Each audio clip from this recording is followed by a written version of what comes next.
principios del siglo XIX, y gracias a la independencia, el nuevo estado de Coahuila disfrutaría de una efímera condición soberana. Pero con la anexión de Texas a los Estados Unidos, los coahuilenses sufrieron la pérdida de su región septentrional. Junto con el sentido de libertad y soberanía, el coahuilense perfiló una identidad de frontera. Esta se manifestaba no solo en el arrojo físico y la voluntad casi feudal de defensa ante los llamados indios bárbaros, o en la conquista de tierras, sino también en un rasgo más sutil, el resguardo de la cultura hispánica representado en la tradición vinícola o las instituciones municipales. Uno de esos hombres de frontera fue Jesús Carranza Neira, descendiente de una antigua familia española, nieto del fundador de Cuatro Ciénegas. Al estallar la guerra contra el imperio, Jesús Carranza apoya activamente la causa republicana. A lo largo de la intervención francesa, don Jesús fue el conducto principal de información entre Juárez y los generales Escobedo, Treviño y Naranjo. Al restaurarse la República, el patriarca Carranza, primer jefe de una familia de 15 hijos, recibe una dotación de tierras que afianza su fortuna. Pasado el tiempo, todos los hijos de don Jesús conocerían la historia de aquel indio zapoteca, vestido siempre de levita negra, Benito Juárez. Entre ellos hubo uno que guardó su ejemplo como tabernáculo en su memoria. Era el 11º hijo de don Jesús, Venustiano, nacido el 29 de diciembre de 1859. Del año 59 del siglo que ya pasó, nació Carranza en Coahuila, y en el campo se formó. Aunque se sabe poco de sus primeros años, Venustiano estudia en el Ateneo Fuente, afamado Colegio Liberal de Saltillo, y en 1874 se traslada a la capital para ingresar a la recién fundada Escuela Nacional Preparatoria. En aquella época es testigo de sucesos importantes en la Ciudad de México, como la caída del presidente Sebastián Lerdo de Tejada y la entrada triunfante de los ejércitos de Porfirio Díaz después de la rebelión de Tuxtepec. Un grave padecimiento de la vista trunca su carrera de medicina. El joven Carranza opta por regresar a Coahuila y dedicarse a la ganadería. En 1882 se casa con Virginia Salinas, con quien tiene dos hijas, Virginia y Julia. En 1887, a los 28 años de edad, ocupa la presidencia municipal de Cuatro Ciénegas. El altivo individualismo liberal y la afiliación juarista de los Carranza fueron quizá los factores principales en su resolución de intervenir en el temprano presagio revolucionario que Coahuila vivió en 1893. Ante la inminente imposición del gobernador José María Garza Galán, que pretendía reelegirse, 300 rancheros coahuilenses, entre ellos Venustiano y su hermano Emilio, se arman y rebelan. El presidente Díaz reacciona de inmediato y le encomienda el problema al general Bernardo Reyes, su confiable hombre del norte, especialmente en los estados de Nuevo León, Tamaulipas y Coahuila.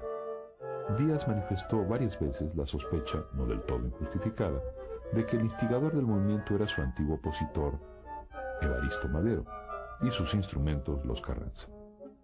No obstante sus sospechas, por intermedio de Reyes le concede audiencia a Venustiano, quien explica con detalle las raíces y justificaciones de la revuelta. Porfirio Díaz comprende que ganaría más con la derrota de Garza Galán que con su imposición. Con la renuncia de Garza Galán y el triunfo del movimiento, Venustiano Carranza logra una victoria más personal.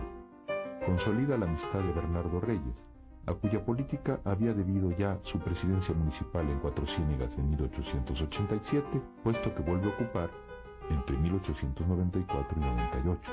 Más tarde, Carranza es diputado en la legislatura local y, en 1901, senador suplente por su estado, ambos cargos de clara filiación reyista. Aunque en aquellos años el reyismo no fue sinónimo de antiporfirismo, Carranza pertenecía a una generación recelosa y un tanto frustrada, que veía en Bernardo Reyes el germen de una renovación bloqueada por los científicos porfiristas. Pero su relativa distancia de don Porfirio no lo llevaba al extremo de simpatizar con su paisano Francisco I. Madero. A mediados de 1909 se llevarían a cabo elecciones para gobernador. Con la venia inicial del presidente, Carranza lanzó su candidatura. A pesar de la deserción de Reyes, contaba con múltiples apoyos que abarcaban todo el espectro político, desde el gobernador Miguel Cárdenas hasta el opositor Francisco Madero, quien recomendaba vivamente su postulación. Casi todos compartían la especial atención de su programa a la libertad municipal y la independencia del Poder Judicial.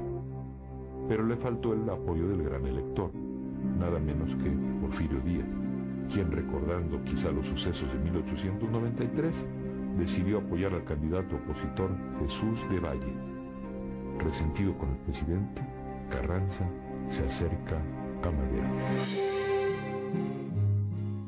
En el nombre sea de Dios, en él pongo mi esperanza. Viva Francisco y Madero y don Venustiano Carranza.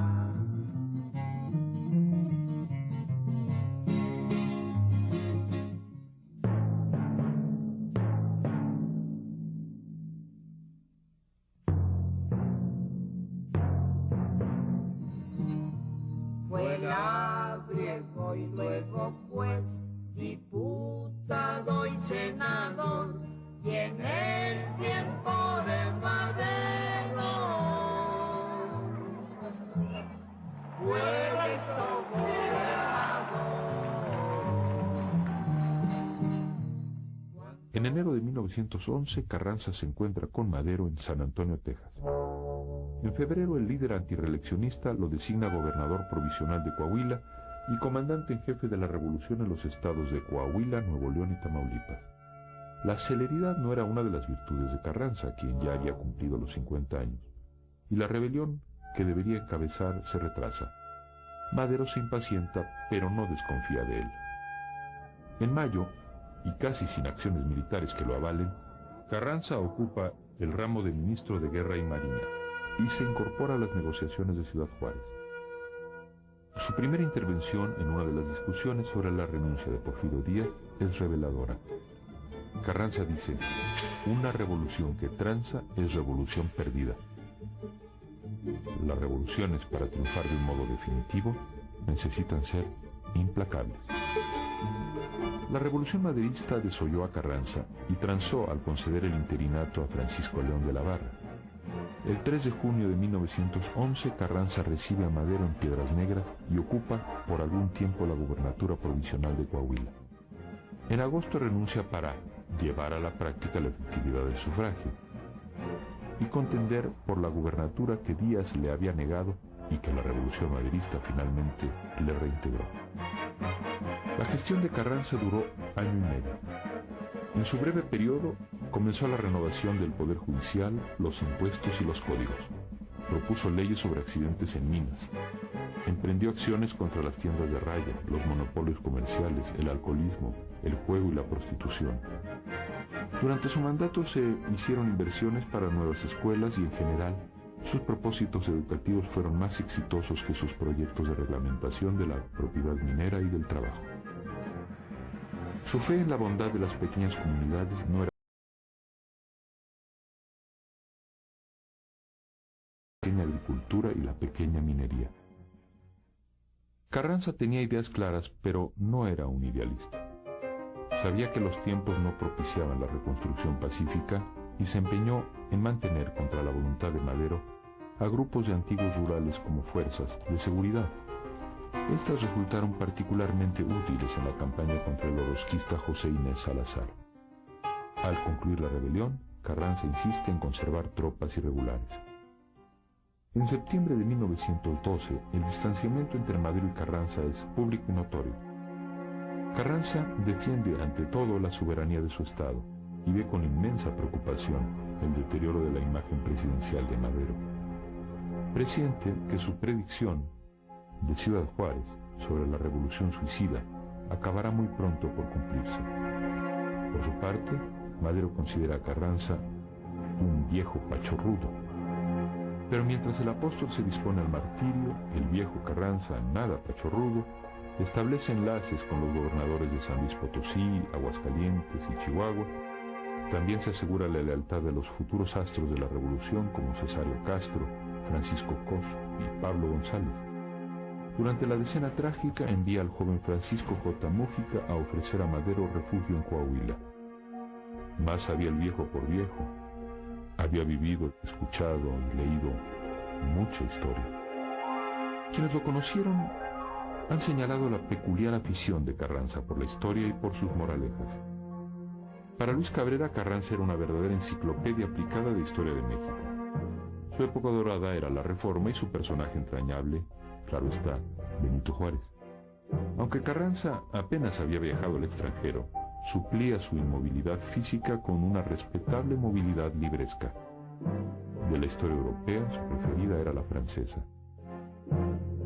A fines de febrero de 1913, muerto Madero y consumado el cuartelazo de Victoriano Huerta, Carranza creyó reconocer en los acontecimientos un capítulo de la historia mexicana. En un día similar, el 11 de enero de 1858, el moderado presidente Comonfort, incapaz de gobernar con la Constitución de 1857, caía bajo la presión del grupo conservador. Juárez, quien encarnaba la legalidad constitucional, tuvo que refugiarse en Veracruz durante la Guerra de los 3 años. Con la expedición de las leyes de reforma y su regreso triunfal a la Ciudad de México en enero de 1861, Juárez había dado un nuevo sentido histórico a la lucha constitucional. Para Carranza la moraleja era evidente. Los nuevos reaccionarios, encabezados por Huerta, habían derrocado al presidente constitucional. Se requería pues un nuevo Juárez investido de poderes legítimos para defender la bandera del constitucionalismo y proponer en su momento nuevas leyes de reforma.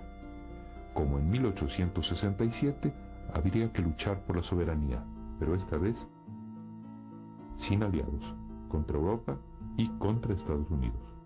Una y otro habían dado la espalda al presidente Madero. Pues tomaremos las armas por Madero en su memoria. Pues Dios lo tenga en el cielo y le dé su santa gloria.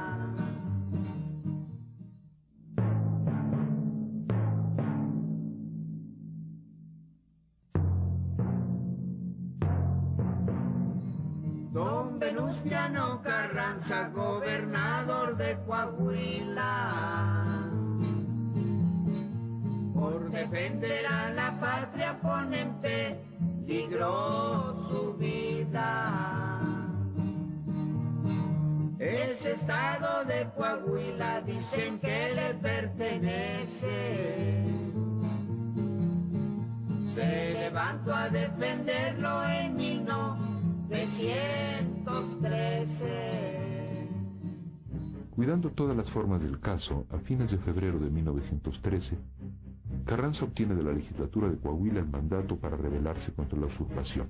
El 4 de marzo rompe abiertamente con Huerta y días después sufre sus primeras derrotas militares.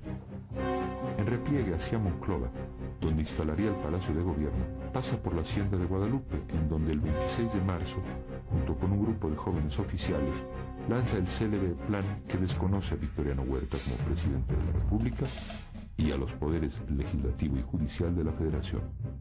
El plan de Guadalupe también plantea la organización de un ejército constitucionalista cuyo primer jefe será el ciudadano gobernador del estado de Coahuila, Venustiano Carranza. A los pocos días, una delegación de Sonora que encabeza Adolfo de la Huerta visita a Carranza en Monclova y se adhiere al plan de Guadalupe. De marzo a agosto de 1913 se prepara la rebelión. Además de expedir decretos sobre reclamaciones y pena de muerte, Carranza divide la República en 7 zonas de operación, de las cuales solo 3 funcionan de modo efectivo: el noroeste al mando de Pablo González, el centro con Pánfilo Natera y el noroeste bajo las órdenes de Álvaro Obregón. Al llegar a Hermosillo, Carranza establece su gobierno con 8 dependencias paralelas a las de Victoriano Huerta. Para la inmensa labor rectificadora que plantea el Plan de Guadalupe, Carranza anuncia por primera vez el propósito de elaborar una nueva constitución. También propone la fundación de un Banco de Estado y la promulgación de leyes que favorezcan al campesino y al obrero elaboradas por ellos mismos. Carranza permanece en Sonora hasta marzo de 1914. Allí se entera de las primeras centelleantes victorias de Villa y de los avances de González y Obregón. Sin salir nunca del territorio nacional, llega a Ciudad Juárez y residirá en Chihuahua hasta el triunfo completo del constitucionalismo. Mientras los militares hacían lo suyo, Carranza emulaba a Juárez en la batalla diplomática. Sabía que el resguardo absoluto de la soberanía nacional era condición necesaria para el triunfo de la revolución. Un incidente en el puerto de Tampico con unos marinos estadounidenses fue el pretexto para una confrontación entre el presidente Wilson y Victoriano Huerta. La intervención no se hace esperar, aunque por razones distintas. El 21 de abril de 1914, los Marines desembarcan en Veracruz. El objetivo real de Wilson era impedir la llegada de un cargamento de armas para Victoriano Huerta, que llegaría al puerto. Era la manera de dar un golpe definitivo al usurpador y apoyar a los constitucionalistas. Aunque Carranza lo comprende así, no admite las razones del secretario de Estado norteamericano William Bryan. Exige el retiro inmediato de los Marines y amaga con una situación de guerra. Argentina, Brasil y Chile ofrecen sus buenos servicios de mediación, que Carranza declina, argumentando que provocar un armisticio beneficiaría a Huerta e implicaba una intervención en los asuntos internos de México. En julio, Bryan amenaza con no reconocer al gobierno que emanase del constitucionalismo. Carranza ni siquiera se molesta en contestar. Huerta ya tumbó las blancas y salió por el corral. Cuando supo que Carranza entraba la capital. El 20 de agosto de 1914, días después de que Obregón firmase los tratados de Teoloyucan, en los que Carranza no cedió una coma a los últimos representantes del huertismo, el primer jefe de la revolución entra a la capital. Ahora sí el señor Carranza hasta aquí pintó su raya, pa' que no corra más sangre en los campos de batalla. Ya Carranza nos quitó esos grillos tan pesados. Era el gobierno traidor que nos tenía dominado. De acuerdo con el Plan de Guadalupe, el derrocamiento de Victoriano Huerta debía significar el triunfo del constitucionalismo y, al menos en teoría, el fin de la revolución. Pero en realidad fue solo el principio de un nuevo y largo capítulo.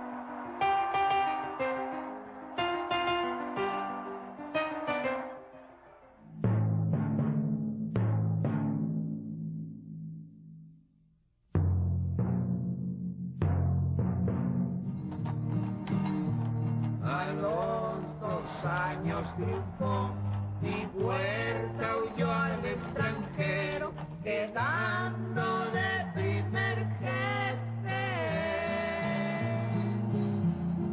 de México por entero.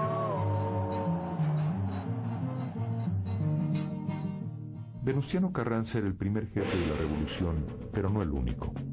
Dos caudillos populares se negaban a plegarse a su autoridad: Pancho Villa y Emiliano Zapata. En ambos casos, Carranza buscó el acercamiento, si bien bajo sus fieras condiciones. Envió como emisarios a Luis Cabrera, Juan Saravia y Antonio Villarreal a conferenciar con Zapata, quien apenas habló con ellos. Su condición era que Carranza renunciase al poder ejecutivo y acatase letra por letra el plan de Ayala. Por su parte, Carranza creía que los zapatistas eran hordas de bandidos. De Zapata lo separaba abismalmente la clase social y el modo de entender la vida. Con Villa el problema tenía un tinte más político. Era más querella de pasiones y personalidades que de creencias ideológicas. Villa tenía una retahíla de quejas contra el primer jefe, quien lo había bloqueado de varias maneras, negándole carbón para sus trenes, negando a la División del Norte la categoría de cuerpo del ejército y negándole a Villa, en lo personal, la gloria de entrar a la Ciudad de México. Aunque carrancistas y villistas habían firmado el Pacto de Torreón, Carranza sabe de antemano que habrá conflicto. En septiembre de 1914, el futuro político del país se jugaba en la lotería personal de los caudillos. Todo parecía incierto. Si la lucha común contra Huerta no había podido unirlos cabalmente, la victoria lo pudo aún menos. El 3 de octubre, una convención más o menos carrancista ratifica al primer jefe en su cargo y 7 días después abre sus sesiones la Convención de Aguascalientes, cuya misión, decía José Vasconcelos, era llevar a buen fin los objetivos de la revolución, el político y el económico. El 29 de octubre, Carranza declina la invitación para acudir a Aguascalientes. El 5 de noviembre, una vez nombrado presidente provisional Eulalio Gutiérrez, la Convención de Aguascalientes envía un ultimátum de renuncia a Carranza. El primer jefe responde con un largo telegrama a los jefes y gobernadores reunidos en Aguascalientes, arguyendo que no aceptará las disposiciones de la Convención. De sus buenas lecturas de historia francesa, Carranza había aprendido a desconfiar del asambleísmo. Después de sostener un nuevo round victorioso con Woodrow Wilson y lograr la retirada incondicional de las fuerzas de ocupación a fines de noviembre de 1914, Carranza establece su gobierno en Veracruz. En aquel puerto residió hasta octubre de 1915. Los carrancistas dominaban la salida al Golfo, todo el sureste y buena parte de Tamaulipas. Pero la inestable alianza de la Convención, de Zapata y de Villa imperaba en todo el territorio restante. Hubo después división entre Villa y Venustiano, quedó Villa derrotado y Obregón perdió una mano. En abril de 1915, Obregón vence a Villa en el Bajío y Pablo González comienza su campaña contra Zapata. En agosto, los constitucionalistas ocupan definitivamente la capital. El reconocimiento diplomático del gobierno de Carranza por parte de Estados Unidos en octubre de ese año no es más que la aceptación del triunfo militar.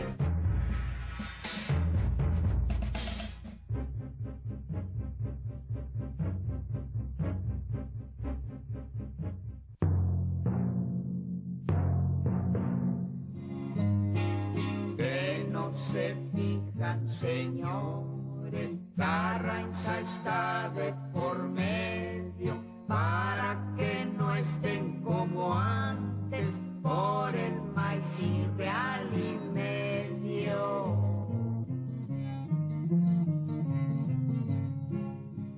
A principios de 1916, Carranza llega a la ciudad de Querétaro, donde instala la capital provisional de su gobierno.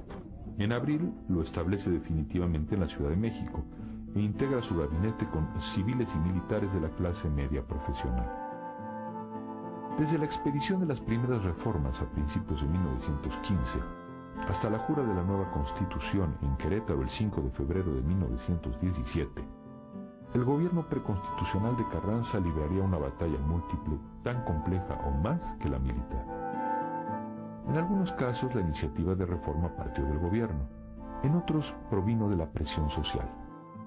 Ya en junio de 1915, Carranza había expedido un manifiesto a la nación en el que decía: en el arreglo del problema agrario no habrá confiscaciones. Dicho problema se resolverá por la distribución equitativa de tierras que aún conserva el gobierno. Pero la Comisión Nacional Agraria tardó más de un año en instalarse y cuando lo hizo en marzo de 1916 trabajó con la velocidad de una tortuga. Con el problema obrero la trayectoria fue similar, aunque más abrupta. Carranza había introducido una ley sobre accidentes de trabajo durante su periodo como gobernador y una de sus primeras decisiones en Veracruz había sido modificar la Constitución de 1857 para que su gobierno pudiese legislar sobre trabajo. Pero a pesar de las reformas y decretos, cuando a fines de 1915 los obreros intentaron ejercer el derecho de huelga, el gobierno de Carranza reaccionó con dureza creciente. Los enormes problemas económicos del gobierno preconstitucionalista, el deterioro de la moneda y el aumento constante de los precios, trajeron consigo una ola de huelgas en varias ciudades de la República. En mayo de 1916, estalla en la capital una huelga que apoyan electricistas, tranviarios, telefonistas. En agosto, en el Salón Star de la Ciudad de México, sede del Sindicato Mexicano de Electricistas, Una concentración masiva llama a la huelga general. Carranza toma una durísima decisión contra la desagradable clase trabajadora. Vuelve a resucitar la ley del 25 de enero de 1862, que castigaba con la pena de muerte a los trastornadores del orden público. En principio tenía una sola fórmula: fortalecer orgánica y legalmente los poderes públicos para que de ellos emanasen los cambios. Del Congreso Constituyente que Carranza imaginaba debía salir un Estado fuerte, legítimo, equilibrado. Un poder ejecutivo mucho más poderoso y expedito que el de la Carta de 1857, pero sin posibilidad, a su juicio, de incurrir en la tentación dictatorial. Un poder legislativo menos prepotente y un poder judicial cuya independencia se garantizara con la inamovilidad de los jueces. El 18 de noviembre de 1916, Carranza salió del Palacio Nacional de la Ciudad de México a las 8 en punto de la mañana, en una cabalgata de 50 hombres para hacer a caballo la larga jornada a Querétaro. Ya Venustiano Carranza tiene su constituyente, va a enderezarle las leyes que les va a dar a la gente. El 1 de diciembre apareció en la sala de sesiones un auditorio joven en el que había obreros, profesionistas, liberales, pequeños comerciantes, periodistas, maestros. Escuchó su discurso con respeto pero sin sumisión. Ellos eran impacientes y románticos y solo confiaban en la ley como palanca inmediata del cambio revolucionario. En varios casos la pauta fue la misma. Los diputados cercanos a Carranza, pertenecientes al llamado bloque renovador, presentaban un proyecto que modificaba levemente la Constitución del 57. El sector opuesto lo reprobaba y proponía otro más radical. Uno de los artículos que sufrieron reformas más radicales fue el 27, que se refiere a la propiedad de la tierra y que, legalmente, a partir de ese momento, ponía fin a la era de los latifundios y las grandes haciendas con peones acasillados. En aquellos debates nació el artículo 123 constitucional. Entre sus puntos sobresalientes estaba la jornada de 8 horas, la prohibición del trabajo infantil, la reglamentación del trabajo de jóvenes y mujeres, el salario remunerador, la indemnización por despido, etc.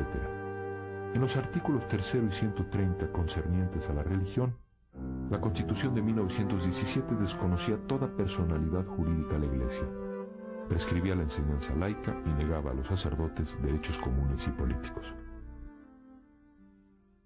El espíritu liberal, celoso ante todo de los derechos humanos e individuales frente al poder, se conservó respetando varios artículos de la Constitución del 57 e incorporando el lema maderista que había iniciado el movimiento revolucionario: sufragio efectivo, no reelección.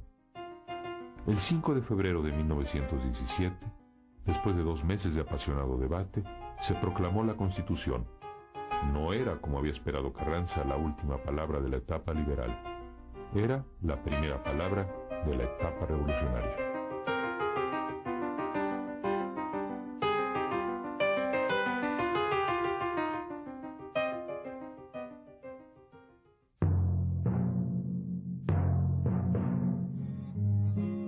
Don Venustiano Carranza, hombre de resolución, en él está la esperanza que progrese la nación. En mayo de 1917, Venustiano Carranza se convirtió en presidente constitucional. Pero durante los 3 años de su ceremonioso gobierno, no habría paz en los frentes militares, ni en los sociales, ni en la diplomacia internacional. La revolución no había concluido. Carranza logró reducir solo a algunos jefes menores y a 2 luminarias: Felipe Ángeles, juzgado y fusilado el 26 de noviembre de 1919, y Emiliano Zapata, muerto por traición en abril de ese mismo año. Aquellas fueron órdenes dictadas de aquel bárbaro. Recuerdos guarda México de aquel viejo ladrón. El panorama económico no podía ser más desastroso, sin crédito externo o interno, con una enorme deuda de casi 700 millones de pesos, poco podía hacer el gobierno más allá de cubrir su insaciable presupuesto militar. El desempleo aumentaba y solo el 12% de las minas estaba en operación. 1917, el año de la Constitución, fue terrible en el campo mexicano. La pérdida de cosechas de subsistencia y la imposibilidad de importar grano provocaron hambre. El país seguía siendo un vasto campamento rebelde.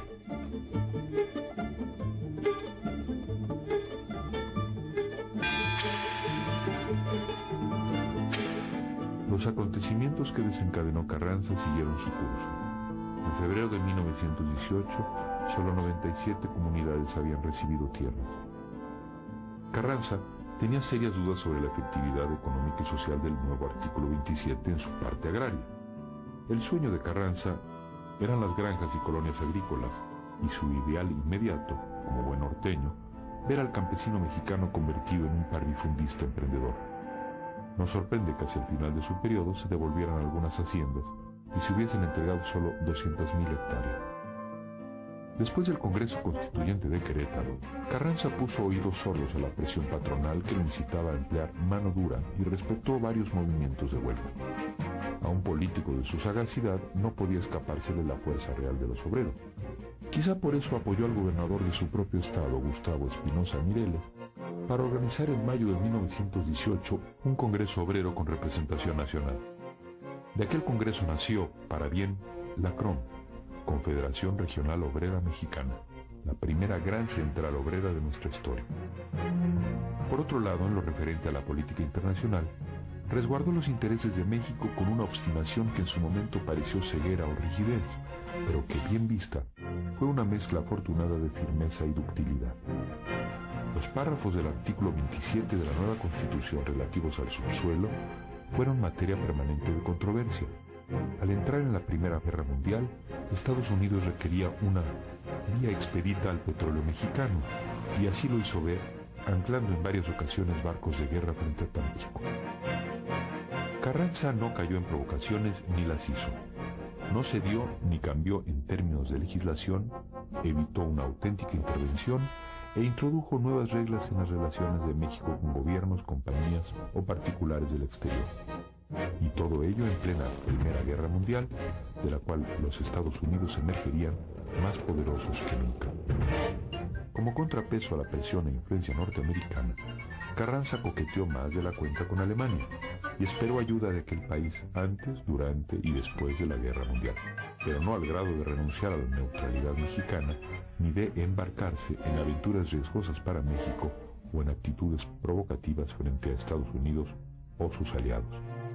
Las concesiones que dio a los alemanes, cuya labor de infiltración, propaganda y espionaje en esos años fue activa y exitosa, se comprenden a la luz del necesario equilibrio frente a un vecino impetuoso. Así también se explica otra de las campanadas internacionales de Carranza, su acercamiento a los países latinoamericanos. Al finalizar su periodo, Carranza había firmado la soberanía nacional y la independencia.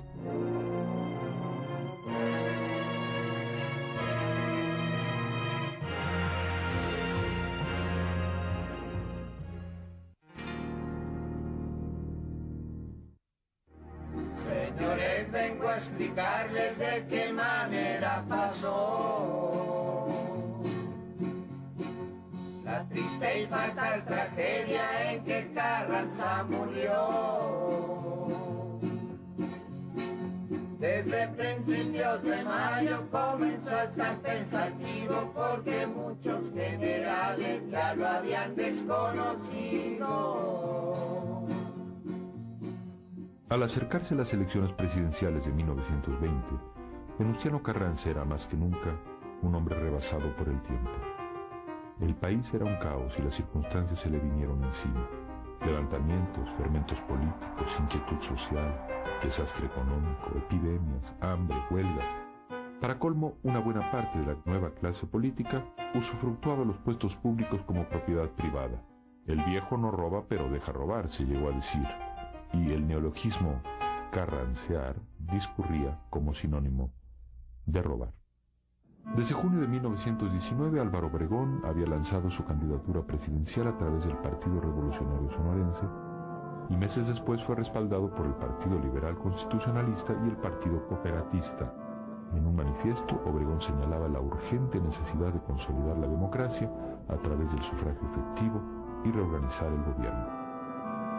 Carranza, quien pretendía acabar con el militarismo, cometió un doble error de índole política: dar la espalda a Obregón, quien había sido el triunfador militar del movimiento armado, y promover la candidatura del embajador en Washington, Ignacio Bonillas.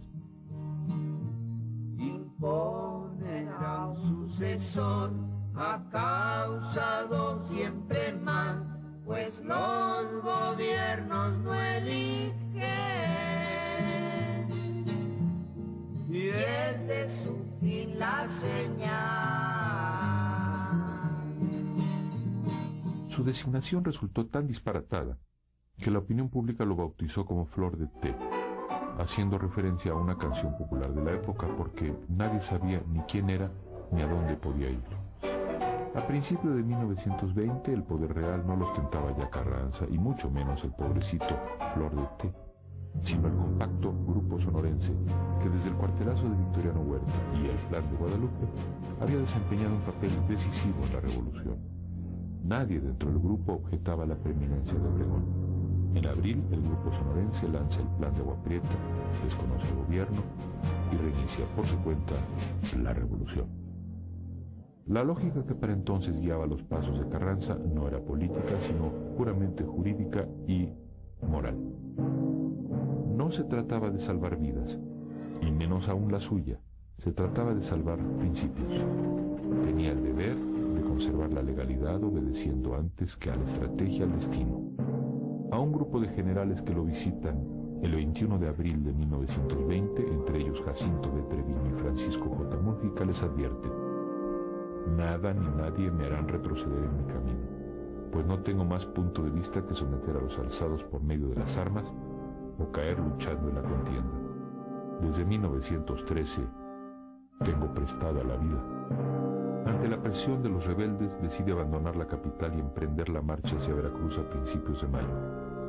Para sorpresa de sus allegados y colaboradores, lo hace del modo más inconveniente, mudando en una inmensa caravana de 60 vagones a los poderes públicos, su gente, archivos, armas, haberes, además del Tesoro Nacional en barras de oro. El gobierno trashumante de Carranza sufre su primer revés militar en Villa de Guadalupe. No sería el último. El 14 de mayo entabla en Aljibes un tiroteo sangriento contra las fuerzas de Guadalupe Sánchez, quien, como a la mayoría de los generales, le había dado la espalda al régimen constitucional. Después de la balacera, el presidente escucha el ruego del general Francisco Murguía y monta con parsimonia un nuevo caballo. Acosada por todos los flancos, la caravana se deshace.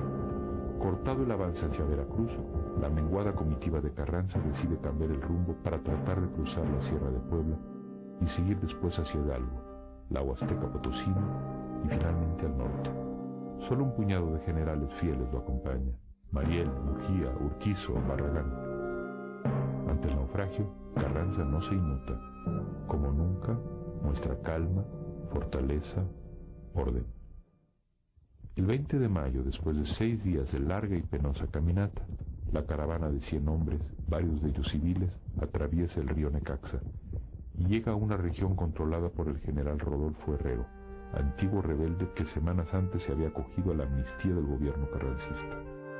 La obsequiosidad de Herrero persuade a Carranza para continuar hacia Tlaxcalantongo. En aquella ranchería debían pernoctar el día 20, hasta recibir noticias del general Mariel, quien se había adelantado para reconocer la ruta hacia el norte. A la 1 de la mañana, Herrero se va con algún pretexto. Carranza, que usualmente podía dormir en cualquier lado, está inquieto. Alrededor de las 3 de la mañana, un mensajero llega con una nota en la que Mariel avisa que la ruta del día siguiente está libre y segura. 20 minutos después, en medio de la oscuridad y la lluvia, comienza el clamor de voces y el estrépito de disparos. Arrastrándose como reptiles, los hombres de Herrero alcanzan la esquina exacta del jacal donde duerme Carranza. Sobre lo que ocurrió a partir de ese instante, hay varias versiones. El ministro de Gobernación, Manuel Aguirre Berlanga, afirmó que en medio del balacera y la oscuridad, escuchó a Carranza quejarse de que lo habían herido en una pierna. Cuando le preguntó si podía hacer algo por él, no obtuvo respuesta. Es muy posible que Carranza, después de ser herido en la pierna, en aquellos minutos de estruendo, lluvia y oscuridad, dándose cuenta de que está perdido, prefiere morir de propia mano.